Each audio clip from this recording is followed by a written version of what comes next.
16-കാരനെ വീട്ടിൽ കയറി പോലീസ് മർദ്ദിച്ചുവെന്ന പരാതി. പട്ടാമ്പി പോലീസിനെതിരെ പാറപ്പുറം സ്വദേശി ത്വാഹ മുഹമ്മദാണ് പരാതി നൽകിയത്. വിവരങ്ങൾ ഗൂഗിൾ VS നൽകും. ഗൂഗിൾ, എന്താണ് സംഭവിച്ചത്? ഈ സംഭവം ഉണ്ടായത് 16-കാരനെ ആളുമാറി വീട്ടിൽ കയറി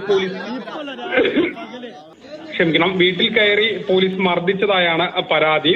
പട്ടാമ്പി സ്വദേശിയായ താഹ മുഹമ്മദ് 16 വയസ്സുള്ള കുട്ടിയാണ്.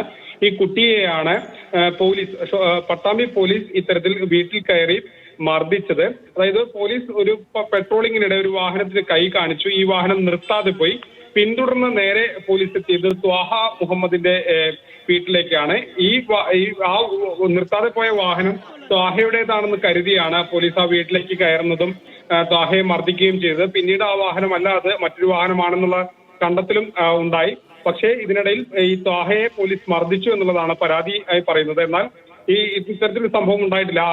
ആള് മാറി പിടിച്ചു എന്നുള്ളത് ശരിയാണ്, പക്ഷേ മർദ്ദിച്ചിട്ടില്ല എന്നുള്ളതാണ് പട്ടാമ്പി പോലീസ് നൽകുന്ന വിശദീകരണം. ശരി, എന്തായാലും പോലീസ് അതിനെ നിഷേധിക്കുന്നു, പക്ഷേ പരാതി ശക്തമായി നിൽക്കുകയും ചെയ്യുന്നു.